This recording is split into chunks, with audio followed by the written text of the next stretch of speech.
You'll notice we placed at your seats a couple of items. The first is the most recent issue of the American Catholic Studies newsletter, hot off the presses, and it contains information about past events and future events, as well as recent publications.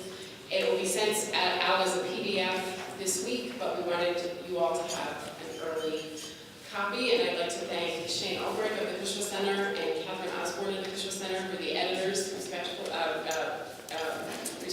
of the American Catholic Studies newsletter and the Conference on the History of Women Religious newsletter, which is embedded in it. You'll also see a list of our spring events, many of which are still upcoming. We have a conference starting just next week on Catholic Sisters as Global Missionaries, which ties into some of the themes of this book, as well as a number of other events. And then the big reveal, what our next book is for the seminar in American Religion and the date. So we're also looking forward to that. Linda Prochaski of the History Department will be one of our commentators, our inside commentator, and we're bringing Patrick Mason, received his PhD from Notre Dame, to be our outside commentator. So we're looking forward to that, but we don't want to get too far ahead of ourselves. We still have this seminar left to finish, and it promises to be one full of interesting questions. As I suggested, it is easier for us to have stand-up microphones. It's easier in a room of this size for people to hear and also to capture it on the video. So you're free to go to the microphones. The floor is now open for discussion.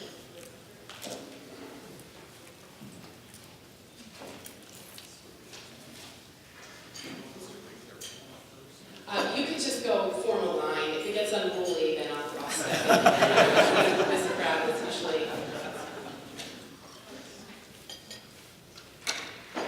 Peter, thank you. Okay. Well, a little scared to start us off here, but I've been dying to ask a question about another term that didn't come up, I guess, very much in the discussion, if at all, and that is liberalism. And the extent to which the Jesuits you talk about were liberal or not. What I'm thinking is, how do we get from the Jesuits who are illiberal or anti-liberal, because early on you contrast these Jesuits with the 48ers, for example, anti-liberal and even anti-intellectual in some cases. I was struck by where you talked about you referenced the bishop who scoffed at the devotion to the Sacred Heart. This is on page 110, and talked about how it was an offense to all learned theologians. And you talk about the Jesuit role in elevating that devotion.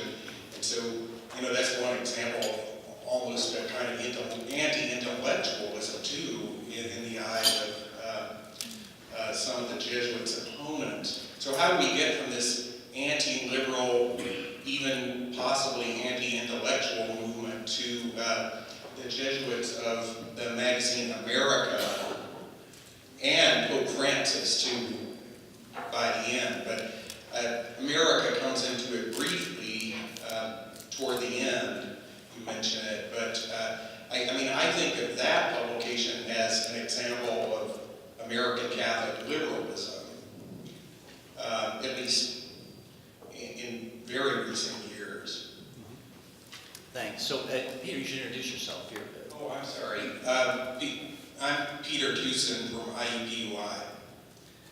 Great question, and then commentators happy to jump in. So there are all kinds of big fraught terms that we could go down a rabbit hole, and I think we probably will, in the question and answer, and one is globalism, one's nationalism, one Laurie referred to as modernism, one's liberalism, and I use them a little bit promiscuously in the book. I would so here's a great book for somebody to write someday. It is A Global History of the Jesuits, which linguistically and other reasons I'm not sure I'm competent to write, but it tells the story, how did the most fierce defenders of papal infallibility and anti-modern, anti-liberal, which I somewhat equate in the book, impulses, not anti-intellectual, I think, not at all, anti-liberal, anti-modern defenders of papal infallibility, suspicious of free speech, suspicious of separation of church and state. How did we get from that to Pope Francis? That is an interesting story, I think, of world historical consequence. And as I said, I have some theories about that. I think disillusionment with Catholic and Jesuit complicity with fascism is a central part of the story in the mid-20th century, as is decolonization. But I don't, that's a story to be written, really. I would say not anti-intellectual. I mean, yes, there's that comment, but what the Jesuits, and then again, I'm willing to defend the claim that they're not a bad stand-in for the 19th century Catholic revival generally. What the Jesuits had, and the revivalists of the 19th century generally had, was a pretty sure popular touch. And their opponents, like that bishop who's quoted, who's dismissing the devotion of the Sacred Heart, had a less good popular touch. Both were actually, in their ways, learned. But the enthusiasts of the 19th century Catholic revival, whatever else we might say about them and the limitations they left for the 20th century and the 21st century, it was a mass and popular movement, devotionally, institutionally, and otherwise. And that's striking and rare. Commentators want to weigh in at all? It's always great to have so many graduate students at the Seminar on American Religion because lots of book ideas get generated. So I hope everybody's writing these ideas down. Darrell, and please do introduce yourself. Sure, Darrell Hart, Hillsdale College. So this is, I guess, the best time to ask this question, which follows Peter's pretty well, it seems. But you said in your comments, John, that Jesuits prevailed against the Americanists in the 19th century. But the way I read Murray is that he is sort of a kind of Americanist. Maybe it's a later iteration of Americanism, but it would seem then that Americanism does prevail in a way. And this goes to the issue of how Jesuits go from defenders of papal infallibility to Pope Francis. Yeah, I think that. So I'm just curious if you want to say more about Murray specifically in relation to what you said about Peter's question. So I think that's right, that the mid-20th century looks different. Murray had some disdain, I think, almost even, for what he would call the more simplistic Americanism of a lot of late 19th century Catholics, and saw himself as a sort of different, more sophisticated category, deeply immersed in the tradition, incredible languages, et cetera, but willing to grapple with the actual context of the United States and more broadly of the mid-20th century. So you're right, it's not that the late 19th century Jesuits win and then there's never a change from there. It's an evolution. But in the late 19th century, their victory, if I can use that term, really is about the triumph of a certain Catholic style. And one that, if we step back for a second, Tom would want to comment on this, but what are the great political intellectual traditions that spin out of the 19th century? One is liberalism, one is socialism, and I think actually one is some kind of political Catholicism that has a global reach. And that is allied to that style of piety in the 19th century, and it crumbles in some ways in the mid-20th century or late 20th century. But it's somebody sometime, it would be worth doing some comparisons with socialism in particular, I think, and Catholicism. Jason Duncan, Aquinas College.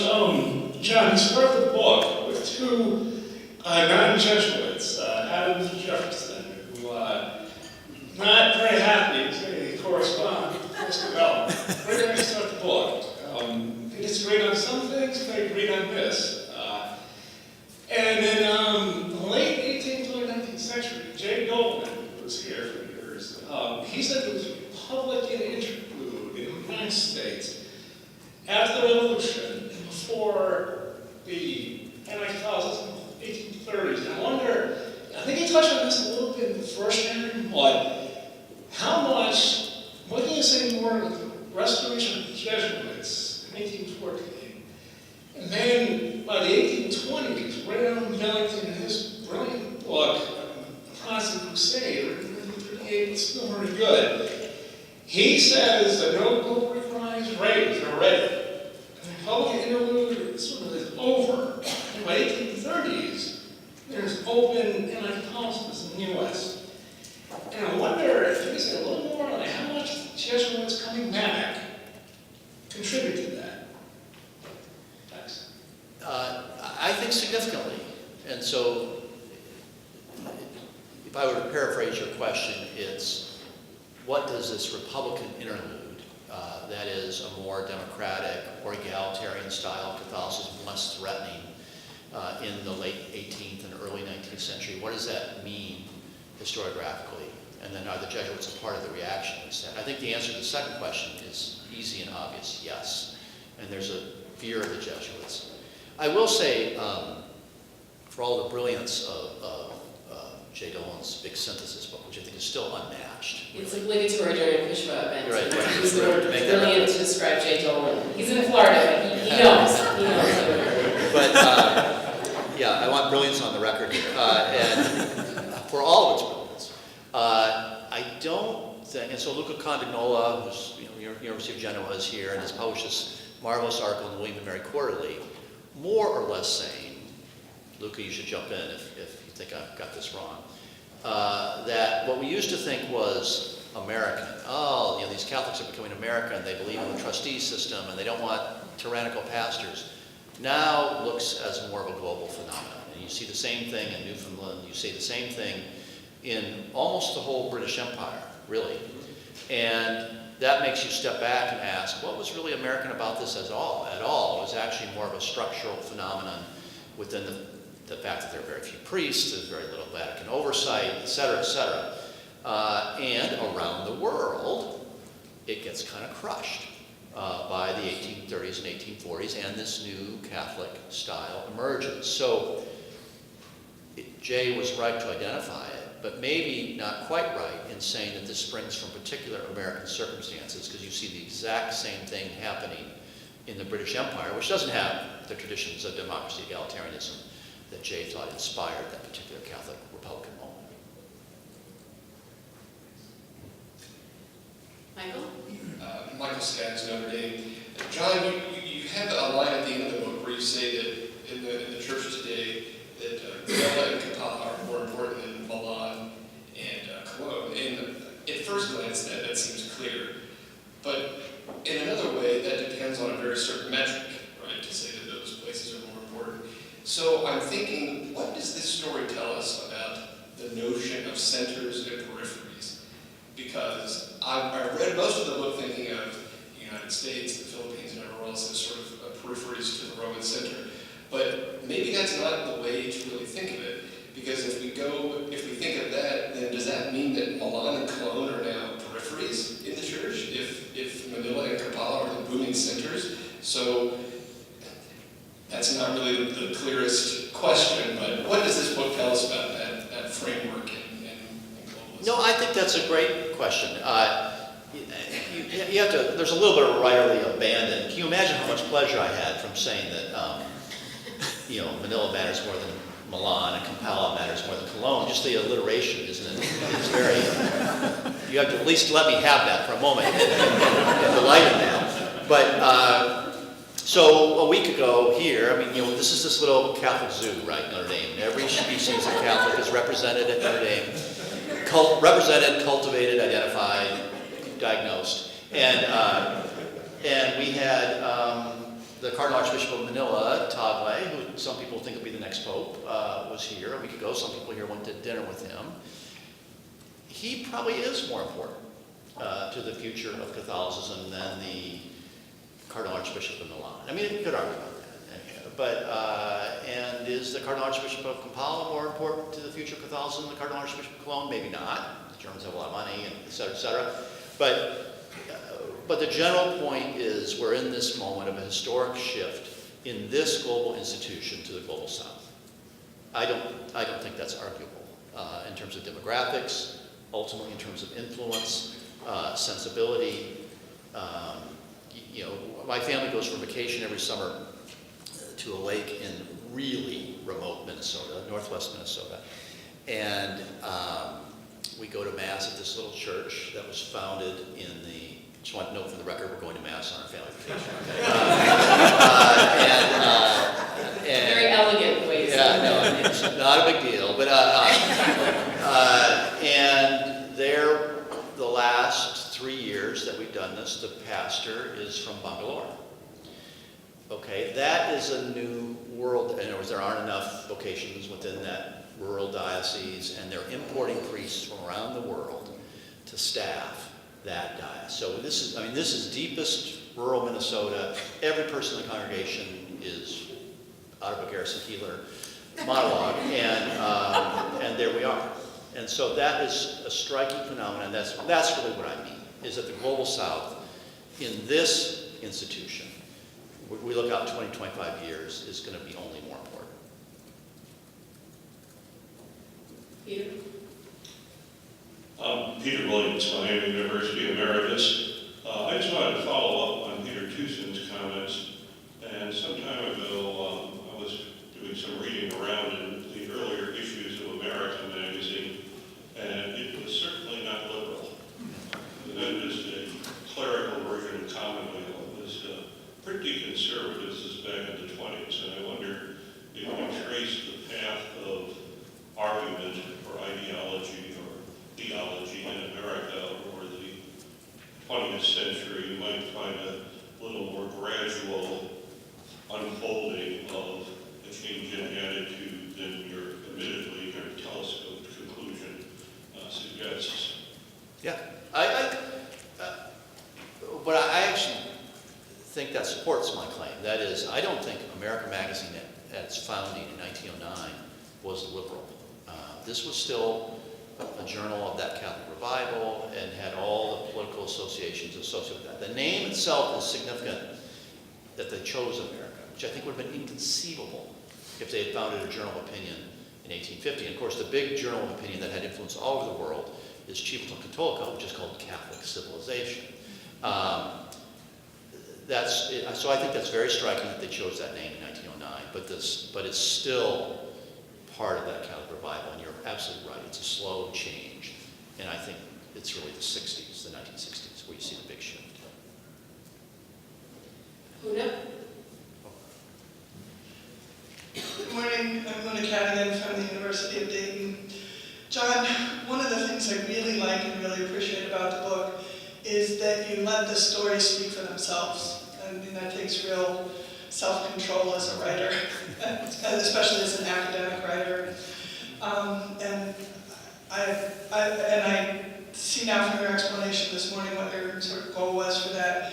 But I'm a little curious if you have an opportunity like you have this morning to be more explicit about what you hope, especially scholars of American Catholic studies, American religious history, whatever varieties represented in the room, if there are specific things you would want us to take away, whether it's the focus of our research or whether we're new to the subject, what you might say about that. So how would you answer that?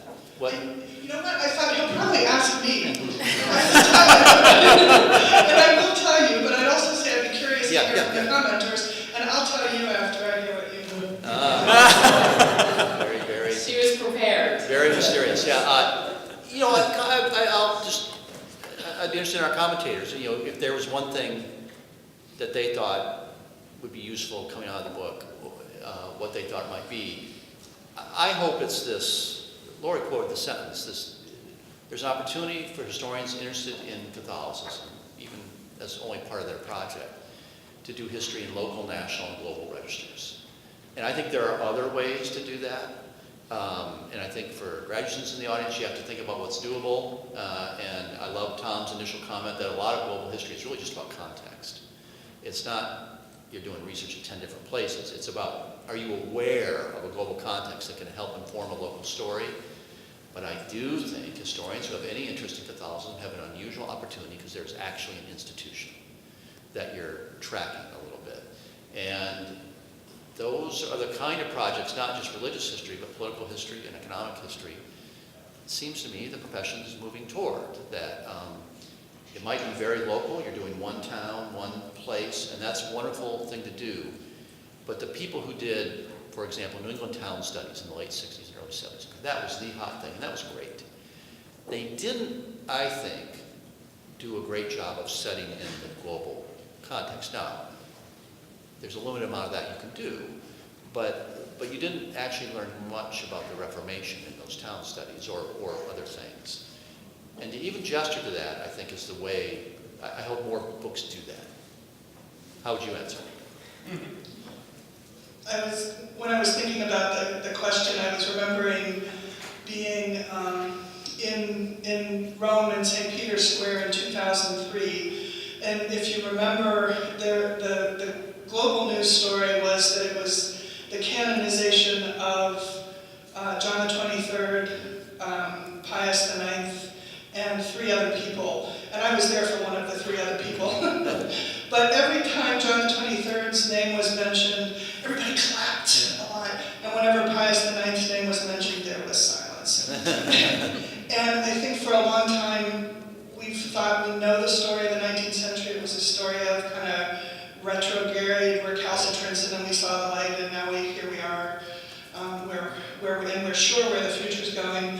And I've had the suspicion for a long time that if we looked at the 19th century, the story would be a lot more complicated than that. And I think this book, in a very accessible and engaging way, complicates the story and adds to our understanding of Catholicism and modernity in a way I hope lots of people pick up on. So how would the two of you answer that? One thing you would take out of the book.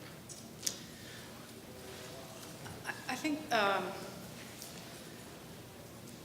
it's probably, my takeaway is not so much about Catholicism per se, but about sort of the comparative frame that it offers. And it ties into some things I already said, but I suppose, you know, seeing religious systems, and I would think of that including not just institutions, but other kinds of things. Seeing religious systems as sort of early formations that cut against our sort of received understandings of national history is really important to me, that there is sort of a world of things to be studied there, not just about Catholics, but about all kinds of other traditions that get us out of that national narrative that Tom's work has been so influential in trying to pull us away from, but also connects us to these vivid stories, connecting the local to the international. So. I'm not sure what I would do, but one of the things that I missed was the Protestant surround of Catholicism and what you would have done with that. Yeah. Not just the riots of the 30s. Yeah, no, I think that actually, part of that is because of the way that Catholics themselves behaved. They built their own world, right? And so the Protestant surround matters a lot, but in the documents that they left behind, it probably matters less than you might think, because they're building their own world. But I agree with that. Patrick? Hi, I'm Pat Kelly from the University of Texas at San Antonio. I have a question for all 3, 2-part question. The first part's for Tom and John, and it's about the Jesuits kind of part of the post-1848 revolution against 1776, the anti-liberalism of the Jesuits. And Tom, you've written about the importance of 1848 and the Civil War era.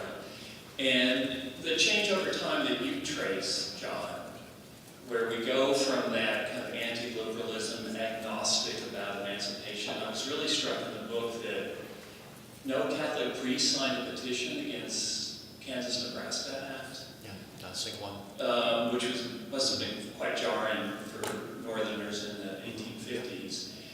And so, for Tom, how do you fit that Catholicism into the picture that you've drawn about the significance of 1848 and anti-liberalism globally, right? Not just in the United States, that kind of global fight of democracy versus monarchy, the Catholic role. And for you, John, tracing that change over time, the Civil War, what is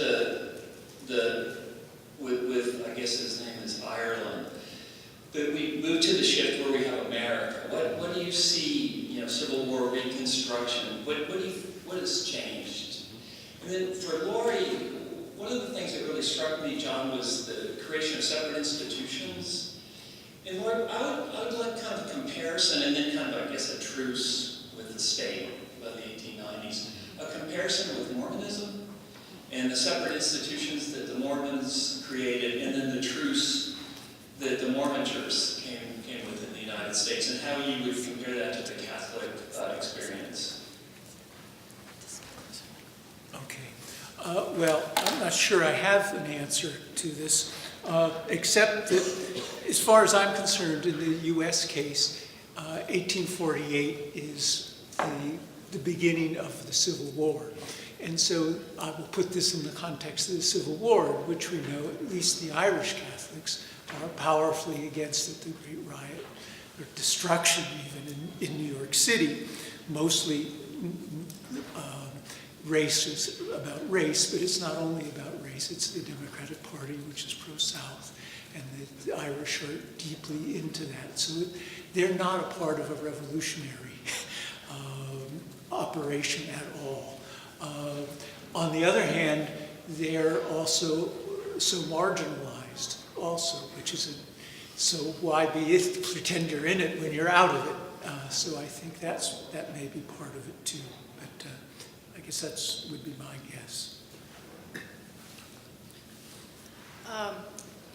Thanks for the question about comparison. I've thought a lot about this, in fact, because it does seem to me that there are lots of ways that the Mormon case is instructive. One difference in the Mormon case is that even though the Mormons are sort of internationally involved in the 19th century as far away as the South Pacific and into Europe, they're also, in terms of their primary set of institutions, very geographically separate for a long period of time in the late 19th century. And so to build institutions in that kind of environment is in some ways easier, or I don't know, maybe it's harder, but it's different. The Mormons are also forced to become, sort of to assimilate. So it's a complicated story about, the threat of having basically all of their land taken away from them, that people disenfranchised if they didn't capitulate to sort of the demands of the federal government in the 1890s. So it's a somewhat different case. It's also, I think, what is similar is that it's also an immigrant church. And this is something that people don't necessarily know very much about the Mormons in the late 19th century, but the primary sort of growth of the church between about the 1850s and the 1890s comes from immigration from Scandinavia and Great Britain primarily. So that after that, there are generational differences, I think, that also come in as after the 1890s, the church gets assimilated sort of more into the U.S. system. Utah becomes a state, and increasingly younger Mormons are going off to schools on the East Coast to be educated. So there's a forced assimilation that is then followed by sort of a deepening ties through sort of second generation, third generation. So it's an interesting, I think, and really instructive kind of parallel. When I read Tom's book, remind me of the title, Tom, American in the World. A Nation Among Nations. A Nation Among Nations, which I commend to all of you. It's just terrific, just terrific. And he, in one chapter, it goes back to the colonial period, but there's a chapter on liberal nationalism. And it begins with 1848, as he said that that's the beginning of the Civil War era and has global reach. And for me, that was heartening because that's exactly what I want to argue about Catholics. Now, they are on the other end of that liberal nationalism and don't like it.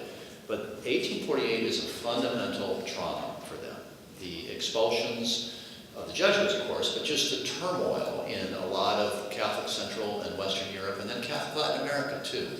And that was the moment where there was a divide, really, between Catholicism and liberalism. You could have imagined the two things coexisting or even informing each other, as they really did in the 1830s and 1840s. If you look at Ireland or Poland or other places where liberal nationalism is allied, Mexico, allied with Catholicism around the world, that just wasn't conceptually possible after 1848. So for me, that's a great date, and it helps explain why there's basically not a single significant Catholic abolitionist before the war. We all know that most whites in the North are not abolitionists, but not a single Catholic. And it's because of that reaction against liberalism, in a sense that, you know, the abolitionists are liberal and et cetera, et cetera. They shared, of course, also, you know, prevailing racist sentiments. But I think that's the deeper explanation. I'm very interested in the Mormons. I didn't know that most were immigrants in the late 19th century. That actually is quite interesting. And there is some difference in Catholic and Mormons just in scale. You know, I mean, the scale of the Catholic migration out of Europe and in the United States creates its own momentum. Phil? This is coming back to a more narrow focus, I'd say. But I believe Laurie was the one who raised the question of the support for all the activities that the Jesuits were carrying on. And I think that you were saying that in the book that there was nothing inevitable about the Jesuits getting into education because they wanted to be missionaries. But the schools, which the schools provided bases of operation. St. Louis is where Smith operated out from in his missionary work. The schools also brought in the schools enjoyed a good deal of local support among Protestants. A quarter to a third of the students in the Catholic colleges, Jesuit and otherwise, during the first half of the 19th century and later too, were Protestants. So there was a centrality to the educational activities, which I don't think the book quite encompasses. And I wonder a little about that. And also, the relationship between the Jesuits and other communities was mentioned, and also the relationship between Jesuits and bishops. I can only think of one Jesuit bishop in U.S. history. I'm not sure that's right. Liège, right? He was bishop of Kansas or whatever the territory or something. The Vincentians tried desperately to keep their people from being bishops. I mean, the demand for bishops in the early church was fantastic. I mean, there was all this expansion going on, and the Jesuits, I think, by policy, didn't get into it. They didn't want to do that. So there was a sort of tension. The Jesuits, more than other, were a separate chain of command.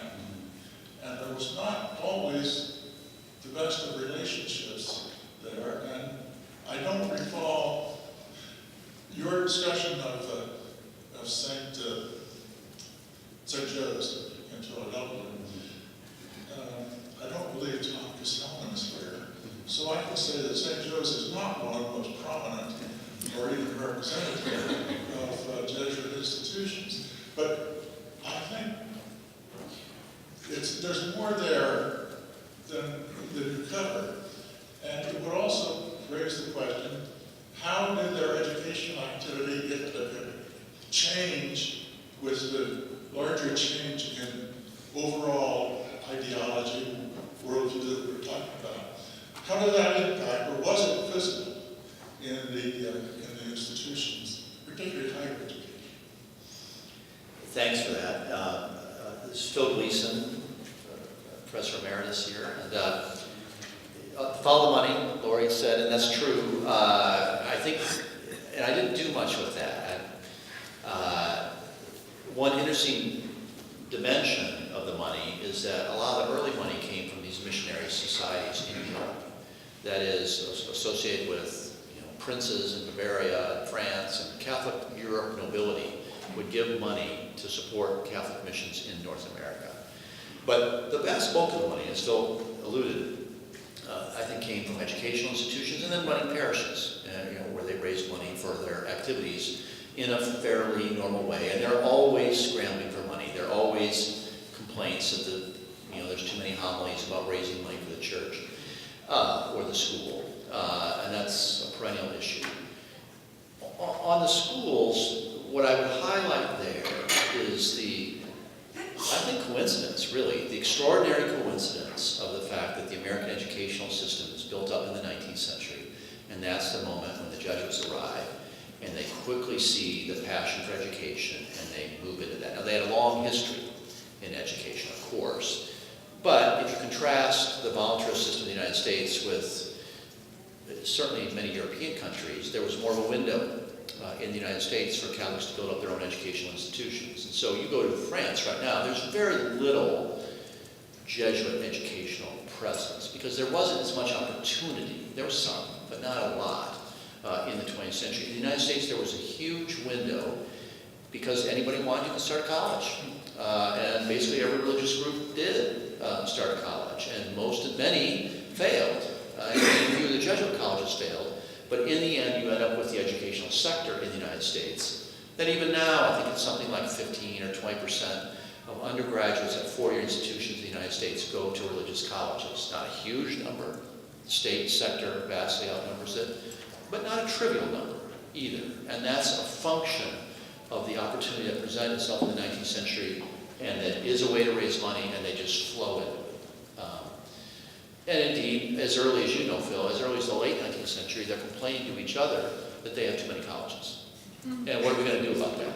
And they're complaining about that now. They have too many colleges, we can't staff them. We should focus our energies on just 2 or 3, and they're never able to do that because the local demand is so intense. And locally, businessmen and others, leading Catholics are getting together and saying, we want a college, and it's hard to resist that.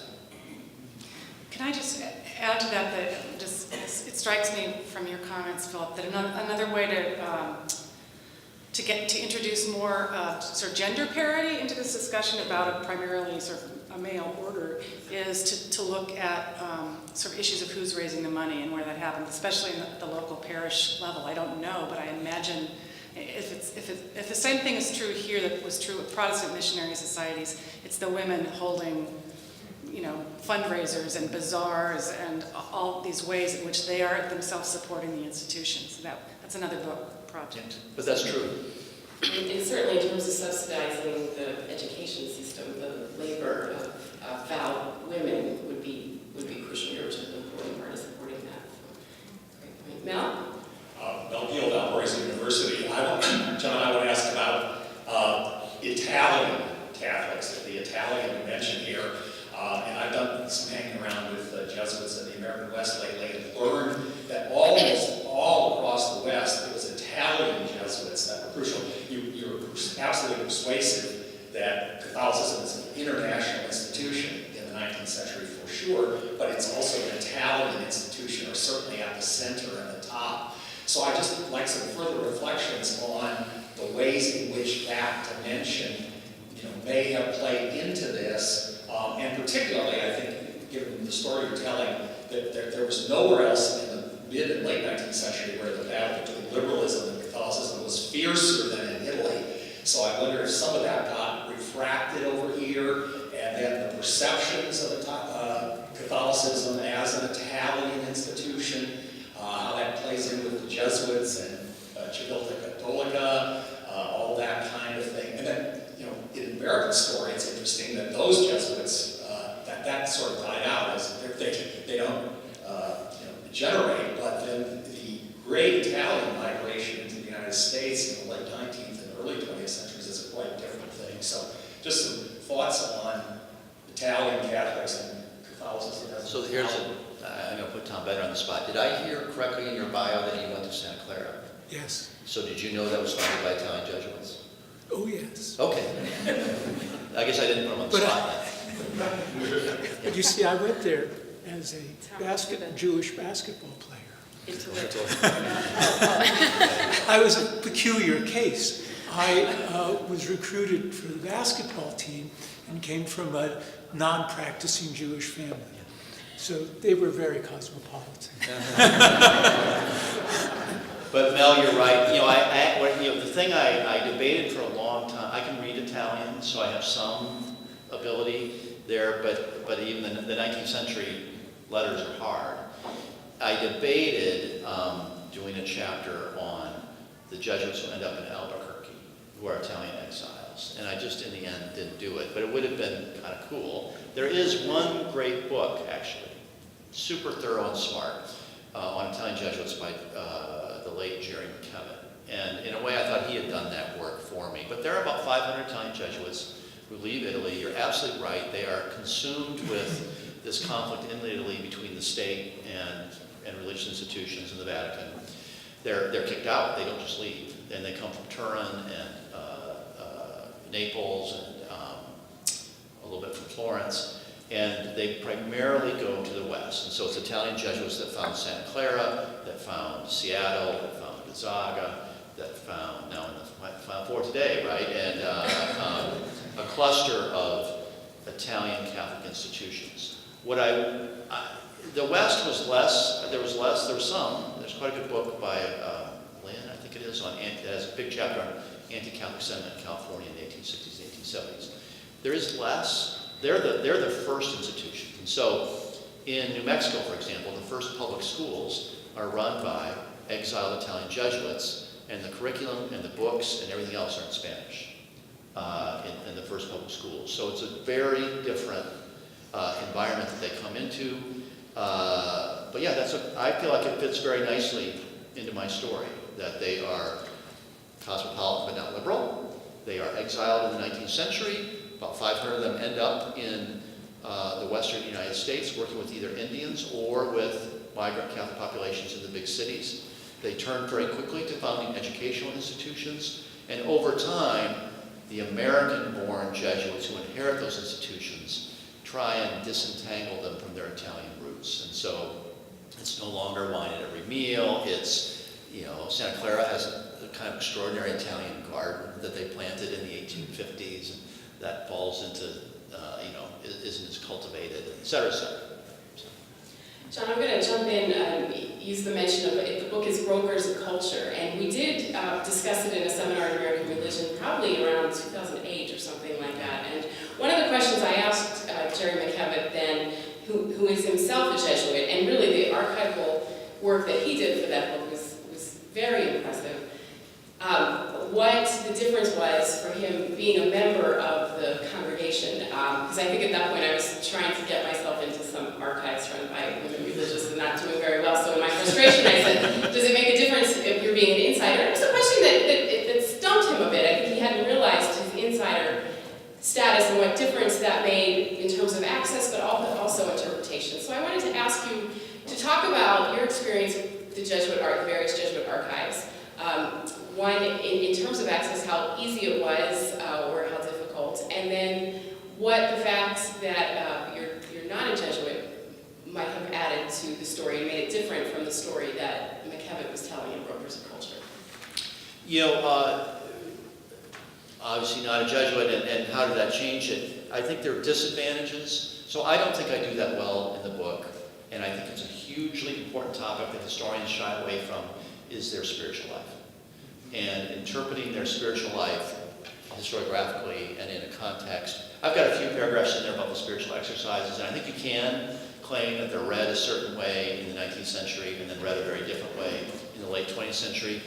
But I think only someone who's gone through that regimen of this is how you pray every day, these are the retreats, the structured set of reflections on Christ's Passion, all that, would do a better job on that. So that's a disadvantage. I think there is a little bit of an outsider advantage. The Jesuits themselves have written very little about the 19th century, their 19th century history, which is odd because as a group, and I would say this if there were many Jesuits here, they're obsessed with their own history. And there are, wonderful, professional, scholarly journals about the history of the Jesuits in probably 10 countries. And these are journals that any working historian in this room would be proud to be on their editorial board, and they have the highest standards, et cetera, et cetera. So why is it that the 19th century Jesuits got less attention, I think, certainly less attention than the 18th and 17th century Jesuits? And even less attention, I think, than the mid-20th century where there are more archival restrictions. And I think it's because they look a little bit alien to the late 20th century Jesuits because they're such defenders of infallibility. They're so anti-liberal. They seem just obsessed with founding their own schools and institutions. It's not as maybe attractive a set of subjects. On the archives, I have to say I was just almost uniformly graciously welcomed. And and that means in Manila, in the Netherlands, in France, in Rome. Any of you who go to Rome, it's a very professional, funded by the American Jesuits, thoroughly professional archive. The only or very Roman thing about it, two Roman things about it, is you go in and they ask you to start to fill out the call form, and the sheet is in Latin. It's like, so you're trying to figure that out. But of course, they're all enviably multilingual at the archive, and they can help you. And the hours are, let me get this right, I can't remember what it was, 8 to noon, 2 to 4, or something like that. And so there's a long lunch break. And you have to get kind of adjusted to that, and everybody just leaves and goes to lunch. But that was great. Really a very happy and kind of fun experience doing archival work there, and they don't care. They want you to be responsible and professional, but they make a point of saying they don't care what your religious background is. They want working historians to investigate the history of the society because they think in the long run that's good for the society's self-understanding. And we take it for granted that they fund these journals and they fund these archives on their own dime, and we historians go use them. And actually, I think it's a bit remarkable. Natalie. Natalie Sargent, I'm a graduate student here. And I really enjoyed this book, first of all, John, so thank you. But I want to push back on some of the things that have been brought up by previous commentators, and without being unfair to you, because it may have been a throwaway line on page 3, you say that by the end of the 19th century, Catholics and Protestants are more separate from each other, not less. And as I start to write a progressive era dissertation, it's so important to get a sense of the feel of the period, and I think that's a pretty important claim to make, either that way or they're closer together than they are at the beginning of the century. On the one hand, you have things like the American Protective Association, and you have the buildup of Catholic institutions and the parochial school system. On the other hand, and this plays out in your Philippines chapter, Catholics are very involved in kind of American imperial expansion, both in the West with Indian missions and then in the Philippines. They're also really involved with things like the Columbian Exposition in 1893 and appropriating Columbus as a symbol of, Catholics as the prototypical Americans. So is it a little bit more complicated when we think about other things besides the growth of separate Catholic institutions?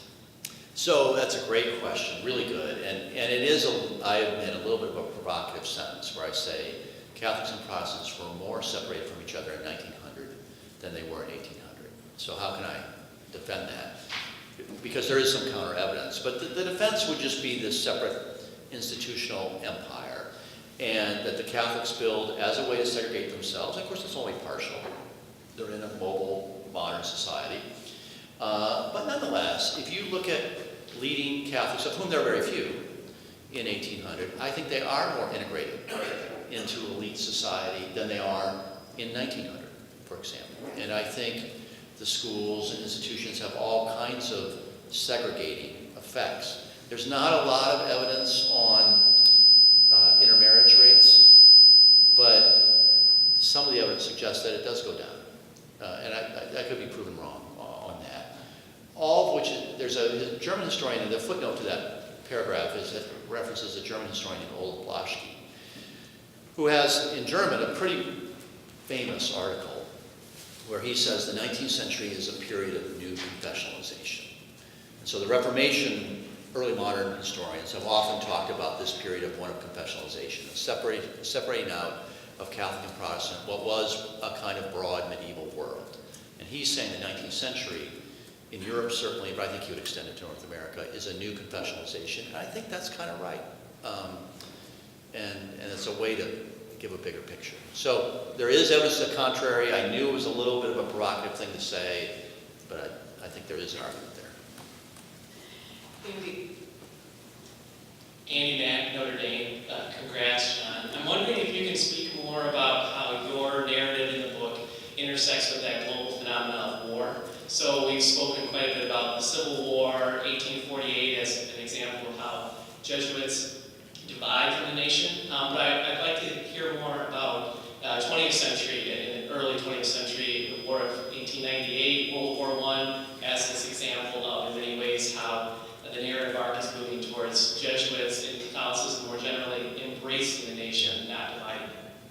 So that was one thing that really, Tom might want to jump in on this. That was one thing that surprised me. I tend to be the kind of person who writes books that actually I'm not surprised by things. I'm kind of like, I come in with my thesis and I'm probably too hard writing it. But was the intense Catholic nationalism you see in World War I, which I think is really quite different than the mid-19th century. And it does meld fairly nicely with Chris Bailey and others who see nationalism surging in the early 20th century. You can see this in economic policy and in other ways. And it's not coincidental in the 1920s. We see lots of protectionist economic policy. We see restrictions around the world on immigration, a kind of retreat. And World War I is a part of that. And so I talk in the book about all these Jesuits who would have said in the mid-19th century, we should not be serving in the militaries of nation states. They had a real thing about, we're not really sure we should be chaplains. They rushed to volunteer in World War I. And that is different, I think.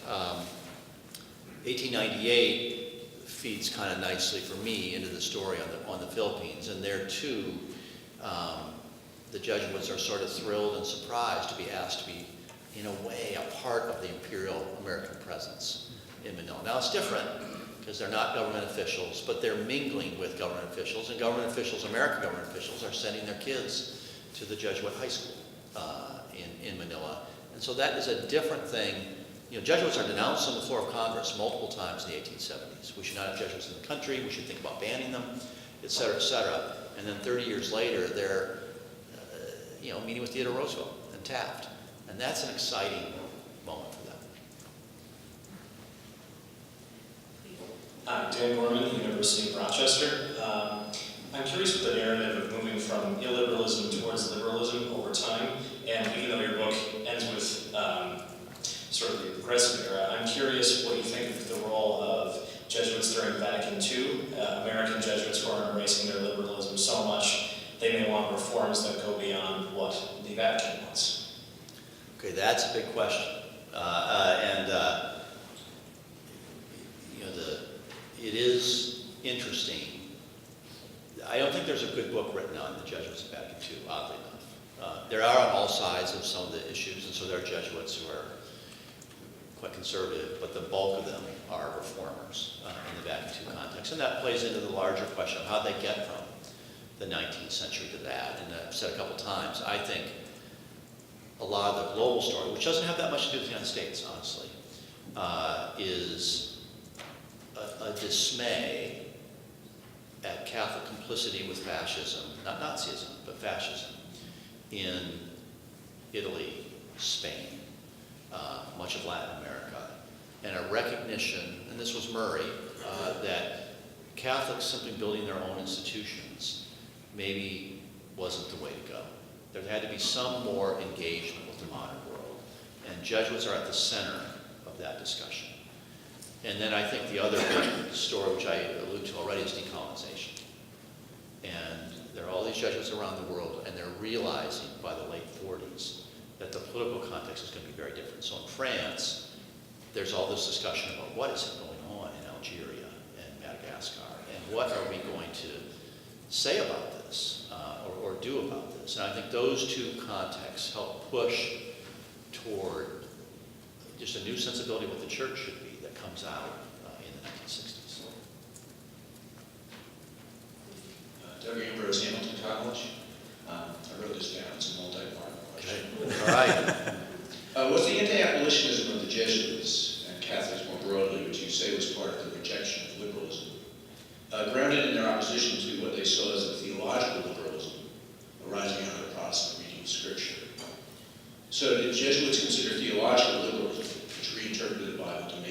slavery, the product of the Protestant error of sola scriptura and the personal interpretation of it, and thus was political liberalism understood as the fruit of that theological error.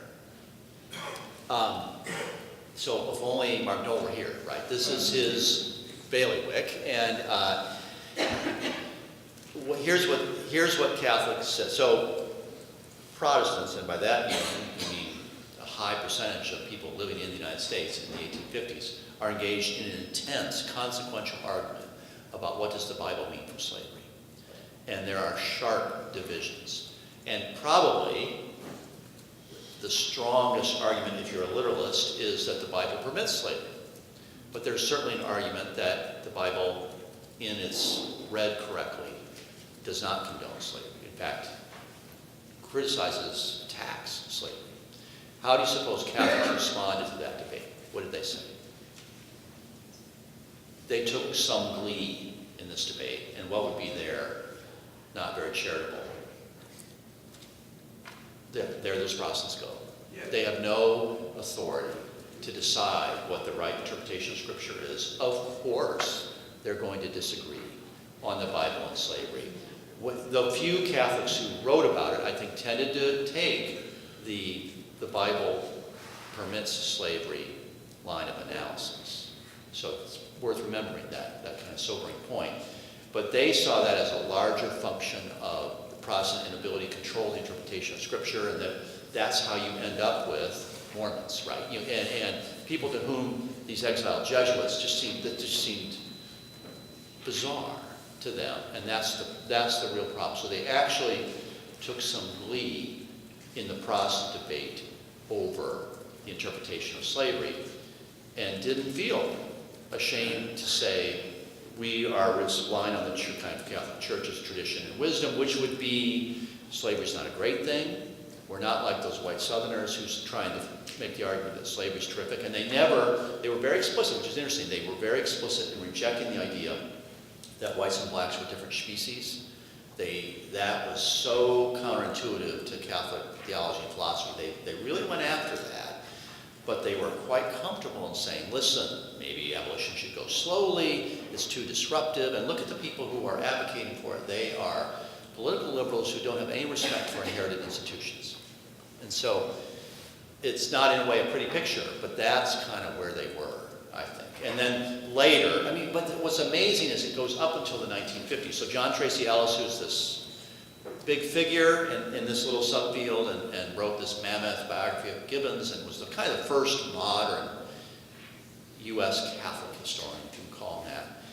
He gives 3 lectures at the University of Chicago in the 1950s, and one of them is how great it was that the Catholic Church did not divide on the slavery question in the 1850s. And so it parallels in some ways the larger debate over Reconstruction, and it takes Kenneth Stamp and other big figures to rehabilitate Reconstruction. And into the late 1950s, Catholics are congratulating themselves for not having divided, like those Protestants who don't have any central authority on the question of slavery.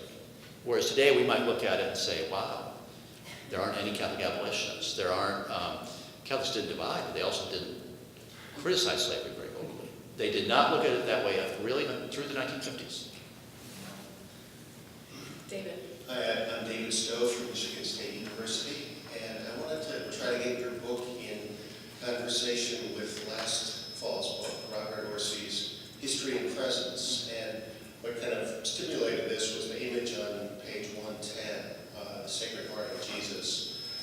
And really that entire chapter on Mary Wilson kind of deals with that same devotional terrain. And I just wondered if you could say something about the role of the Jesuits in upholding the doctrine of the real presence and that larger set of devotional practices that Orsi navigates so well.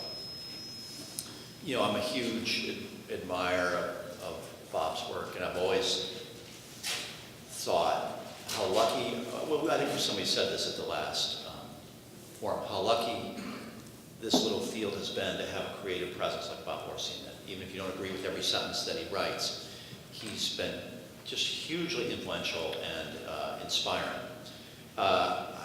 It's funny though, I don't see the two books as in much of a conversation. I take the point about the Sacred Heart, where Bob would be, I think, empathetic with the idea that there's this particular Catholic style that develops. I didn't see the Jesuits writing much about real presence of the Eucharist, and maybe that's just a little bit different. But I don't disagree with much of what Bob says in that latest book. I think it's right in that a Catholic counterculture develops. It's from Bob. I take this phrase that I think is terrific called Catholics had what does he say? Something like a skew, A-S-K-E-W, modernity. And I think that's right. They're modern. They're not medievalists in the late 19th century. They're modern. They're modern in their own way. And we've become better at developing or thinking about various ways in which cultures, traditions, political traditions like socialism too, became modern. And he was the person who coined that phrase, and I think that's just right. And Catholics became modern in their own way through their own set of institutions. So I see the books as not in too much conversation, but kind of complementary, I think, to one another. Brad? I'm Brad Dunlop. I teach at Trinity College north of Chicago. And I'm glad that David asked that question because I was very struck, too, by this section on the devotion to the Sacred Heart of Jesus. And you write on page 111, the central image of the devotion, Jesus gazing directly at the viewer with his pulsing red heart, exposed and pierced by a lance, became one of the most distributed of the 19th century. It instantly reminded me of an image from the book Rebecca's Revival about the little side hole in the Moravian devotion to this fleshly suffering of Christ. And then my mind went to a Charles Wesley hymn, Arise My Soul Arise. 5 bleeding wounds he bears, received on Calvary. They pour effectual prayers. They strongly plead for me. Forgive him, oh forgive the cry. Don't let that ransomed sinner die. And it's just very striking to me that you've got the Moravians. Obviously the Wesleyans have a connection with the Moravians, but then you've got the Catholics. Orsi's book is about the difference between Catholics and Protestants on this stuff. I just find it really interesting that in the 18th century, right, this century of rationalism, granted also a century of empiricism, you've got this interest in the bodily, fleshly wounds. And I'm just inviting anybody to comment on that. Mm-hmm. It's a great comment. And I think it's a good challenge for me because I am so focused in this book on kind of distinguishing Protestants here, Catholics here. And this is a little bit like the Reformation, right? People who do the Reformation era now are much more focused, well, many of them are focused on similarities. The so-called Protestant, so-called Catholic Reformation, there's lots of similarities across the two. And I mean, someone like David Morgan and Duke, a lot of his work has been on, despite Protestants thinking they don't have images, they do have images, and how powerful and important those images are in creating a devotion culture. So, that said, what you do see in the mid-19th century is some tangling over this, that elite Protestants at least, the figures like Theodore Parker, are disgusted by this Catholic devotional culture. It's too feminine, it's too visceral. There's some great, memoirs of Charles Eliot Norton, the great Harvard scholar, comes into a church and he sees this Catholic crucifix, and the Catholic crucifix has drops of blood painted on it, running down the leg and to the toe. And there's a physical revulsion against that, as there is against the Baroque churches, like the Jesuits in Rome and the ones that are built in the United States, that it's so messy and visceral and undignified and immature emotionally. There is that too, at least in elite Protestant opinion, even as there may be, not just on the question of the Sacred Heart, but on the question of miracles, much more similarity, I think, at the popular level. So, despite what elite Protestants might be saying about, hey, the miracles stop in the Apostolic era, and all these 19th century miracles that Catholics are touting are just really ridiculous, there's a popular miraculousness that that I don't get into much here, but that probably does cross the religious culture broad, African-American spirituality. Donna, would you agree with that, Laurie? Yeah. Yeah. That's why I mentioned John Sensbach's book Yep. when I was thinking about yours, because of some of those issues. While we're still on the topic of bringing the book into conversation with Bob's book, I do think there is a way that his abundant history, and I know we spent a lot of time talking about that, what that meant, abundant history, at the last seminar. It would have been a different book, John, but it could have been,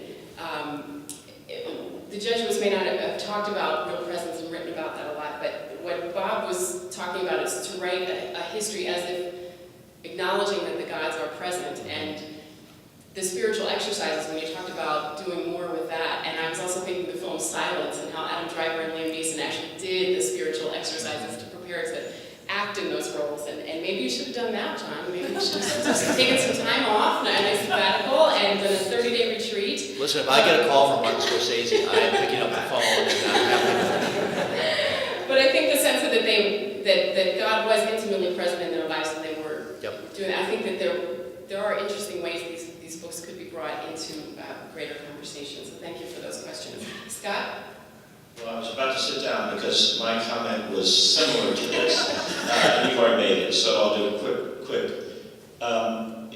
This is the tail end of a conversation on this theme. What I'd like to see is an integration of Orsi and McGreevy's approaches, let's put it that way, and maybe some reflection on whether that's a plausible suggestion.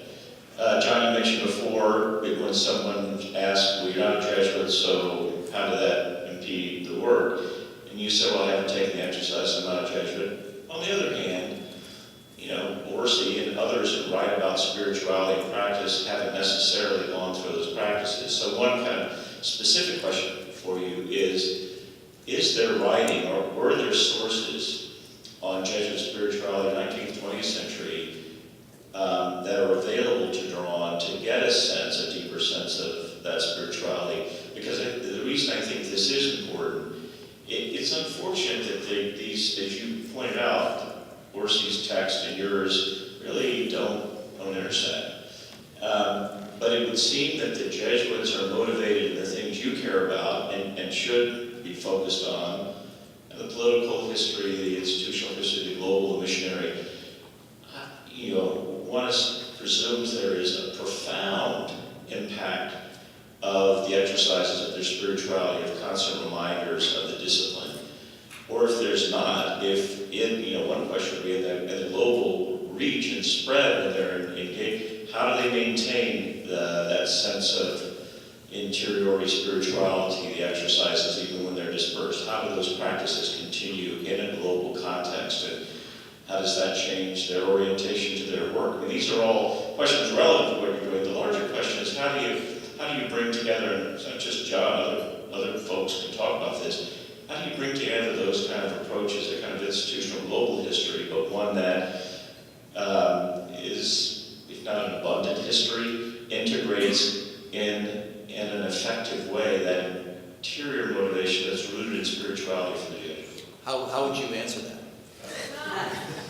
I mean, for you, my question would be, could you have, and reading the book, which as everyone else thought was fantastic, when you had those paragraphs on the exercises, I was thinking, good, we're going to get into this. And it comes up in some of the vignettes, but you never step back beyond those first 3 paragraphs and really reflect. You just have provocative comments, interesting comments in those paragraphs about how they read the exercises or understood them in that period.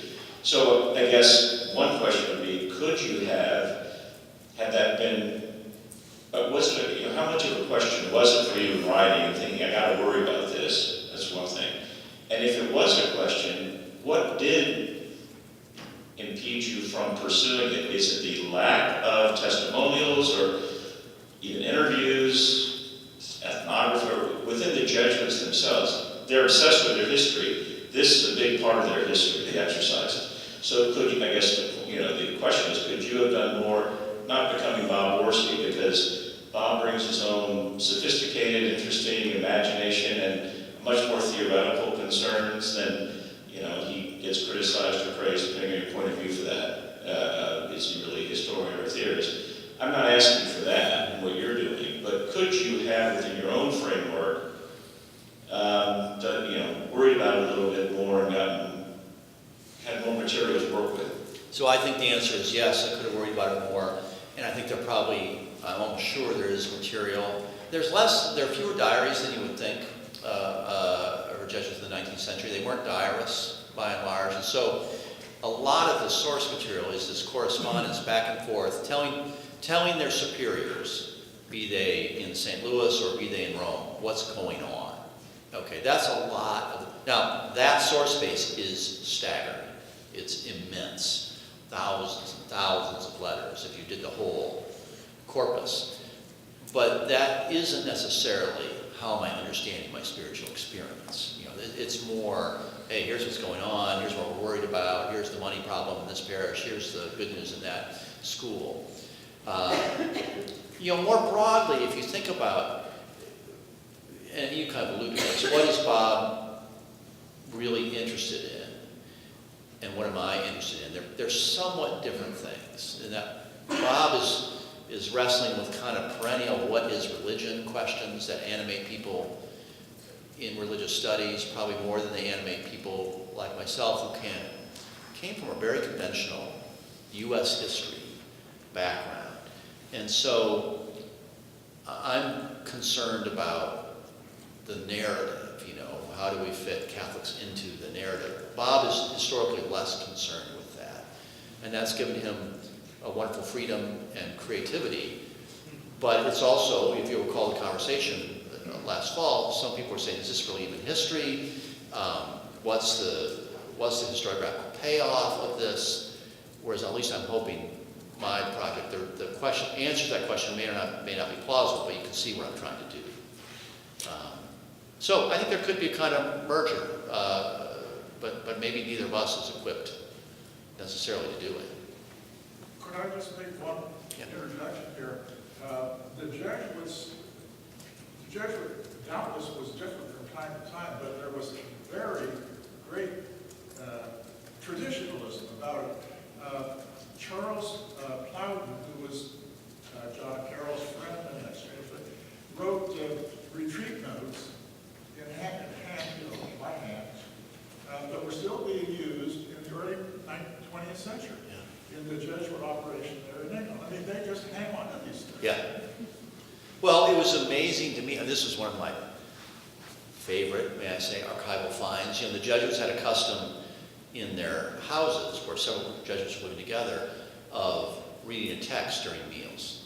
So everyone sits down together for lunch, everyone sits down together for dinner especially, and you don't converse, but you listen to a text. And in 1900, I came across a reference, they're reading Bap's letters. That's unbelievable in a way, Bap's letters from Ellsworth, Maine. And then, in 1850s, he's already being, in other words, almost canonized as a great Jesuit missionary. Babst at his meals would have read letters from the Jesuit relations of the 1720s. And so you're right, they have that strong interior sensibility. Go ahead. One other little sidelight, the reading in the refectory, the Jesuits had started this college in Cleveland around 1920, something like that. And they tried to call it Cleveland University, but the city fathers nixed that. And the reading in the refectory was Carroll's biography of John Carroll. And so John Carroll University came to come into being with that name. Yeah. Thank you. Please. Jordan Swanson from Dordt College. I'm just wondering, you spoke earlier about the prehistory there. You have the suppression of the Jesuit orders and then kind of the resurrection of it later on. And you even mentioned that many of the early American Jesuits themselves were exiles, say, from Italy. And I'm kind of curious, to what extent that exile mentality affected future generations of American Jesuits, even going into the early 20th century. Does it continue to have a mentality? Is that always been a mindset, or is that kind of mentality start to die out after a period of time? Thank you for that question. I think it does die out. The exile mentality, I have come to believe, and it's self-interesting for me to believe in this project, is just overpowering in the mid-19th century. That experience of being kicked out of their home country and sent to a distant place, and that shapes so much of what they end up doing. But it is certainly true, and I'm repeating myself a little bit here, that as the American-born generations of Jesuits come of age, there are conflicts over that sort of anti-liberal, almost hostile attitude that the exiles have cultivated. It's especially true in California. I mentioned one example in the book where the way it works is these Italian Jesuits, who are 500 of them who are sent to California in the Pacific Northwest, their superior is in Turin. And so these native-born California Jesuits who grew up, say, in San Francisco or Oakland and became a Jesuit have to write to Turin to get approval for everything that they're doing. And by 1910 or 15, that just seems grating to them. Why are we having to do this? Why can't we make our own decisions? We need to have our own province. Why are we being told by people who've never been to California in Turin what to do and who extract from us money? You know, we're raising money in California they're not able to raise in Turin. So that is a profound phenomenon for them. We're coming to the end of the seminar, so please make your way to the microphone if you'd like to ask one of the final questions. But James, please. James Green, graduate student here.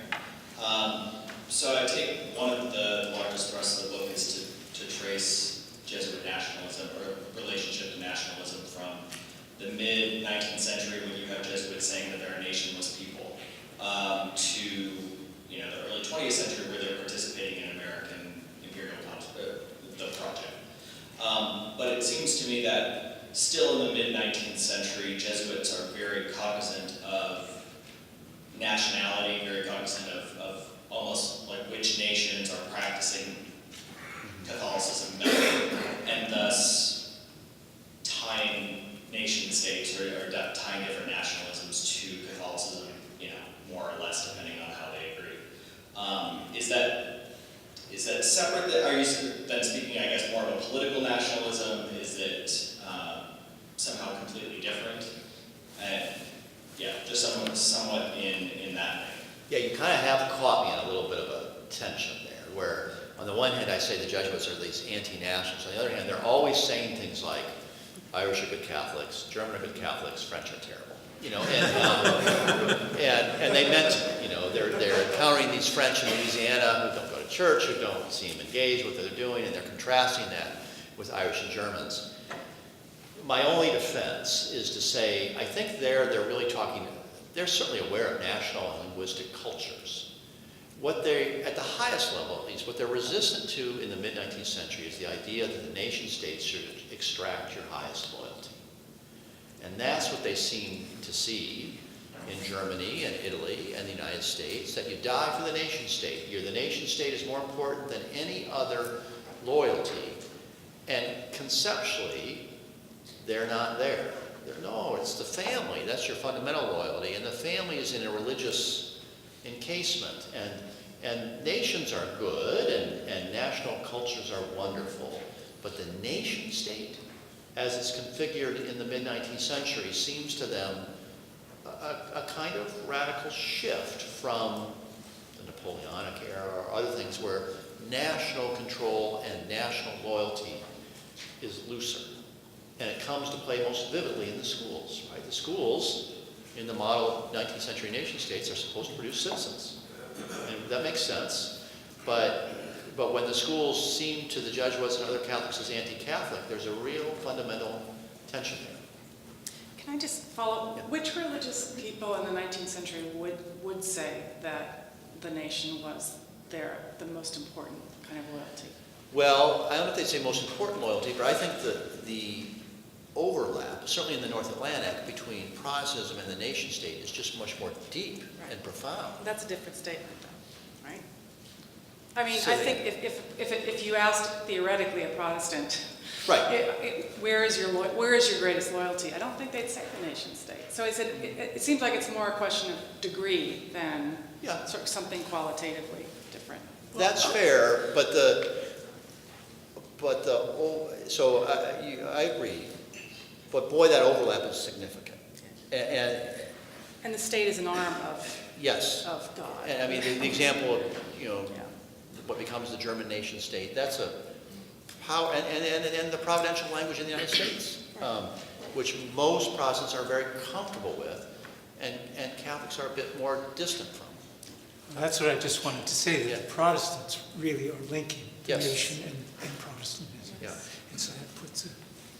Not all Protestants and not all the time, but it's, the nation state is seen as, in many ways, the culmination, and they often would say this, of the Reformation. And the individualism of citizenship is linked to the individualism of sola scriptura and the sole believer, and this all kind of makes sense. And Catholics are recoiling somewhat against that for a time. It's not, I think, for that long, but it is, they are recoiling. Well, there's one other thing about the Protestant and U.S. democracy thing is the individualism of Protestantism, which they see the church is the Catholic Church, right. very, very opposite to right. that. And then it's hence un-American at some level. Phil, do you want to weigh in on this question? I just would like to, what I remember from your book about the 2003 book, Catholics in American Ideas, the anti-Catholicism of the 1860s and 70s was primarily that Catholics were not sufficiently loyal to the. Now, I hope that's what you wrote. No, that's right. That's what I got.